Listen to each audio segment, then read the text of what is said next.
রহিম বাংলাদেশ জামাত ইসলামী খুলনা মহানগরী যুব এবং ক্রীড়া বিভাগের উদ্যোগে আয়োজিত আন্তর্জাতিক মাদক বিরোধী আজকের এই র্যালি পূর্ব সমাবেশের সংগ্রামী প্রধান অতিথি বাংলাদেশ জামাত ইসলামী কেন্দ্রীয় কর্ম পরিষদের সম্মানিত সদস্য খুলনা মহানগরীর শ্রদ্ধেয় আমির জননেতা জনাব অধ্যাপক মাহফুজুর রহমান, উপস্থিত আছেন সম্মানিত দায়িত্বশীল বৃন্দ, প্রিয় তৌহিদি জনতা, আসসালামু আলাইকুম ওয়া রাহমাতুল্লাহ। আমি আজকের এই সমাবেশের উপস্থিত সম্মানিত প্রধান অতিথি সহ সকল নেতৃবৃন্দকে আন্তরিক ধন্যবাদ জানাচ্ছি, যারা কষ্ট করে আমাদেরকে সময় দিয়েছেন। একই সাথে আজকের এই র্যালিতে যারা অংশগ্রহণের জন্য আপনারা এখানে এসেছেন, সকলকে আন্তরিক ধন্যবাদ জানাচ্ছি। প্রিয় উপস্থিতি, আপনাদেরকে কিছু মৌলিক নির্দেশনা দিতে চাই।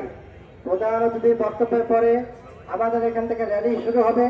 এটি যেহেতু আমাদের মিছিল নয়, র্যালি, সুতরাং সামনে দুটি লাইন থাকার পরে বাকি আমরা সকলে দুই সারিতে আমরা র্যালি করে আমরা এখান থেকে শুরু করে আমরা সোনালী ব্যাংক চত্বর ডাকবাংলাতে আমরা শেষ করব। সকলে আমরা শেষ পর্যন্ত থাকবো, সেই উদাত্ত আহ্বান আমরা জানাচ্ছি। দ্বিতীয় অনুরোধ করতে চাই যে সামনে কোনো মোটরসাইকেল আমরা থাকবো না।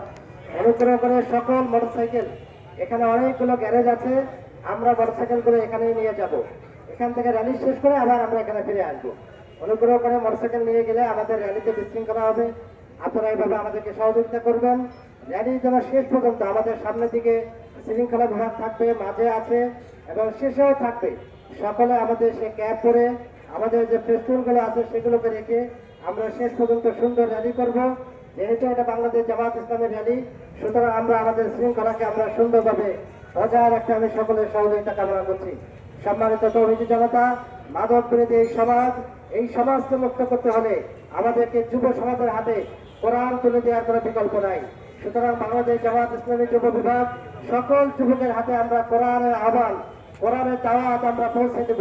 আজকের র্যালি থেকে সে আহ্বান জানিয়ে আমি এখন অনুরোধ করছি, এখন বক্তব্য রাখবেন আজকের এই সমাবেশের সম্মানিত প্রধান অতিথি বাংলাদেশ জামাত ইসলামী কেন্দ্রীয় কর্ম পরিষদের অন্যতম সদস্য খুলনা মহানগরীর সম্মানিত আমির আমাদের শ্রদ্ধেয় দায়িত্বশীল জনাব অধ্যাপক মাহফুজুর রহমান বক্তব্য রাখছেন। আজকের সমাবেশের সম্মানিত প্রধান অতিথি জনাব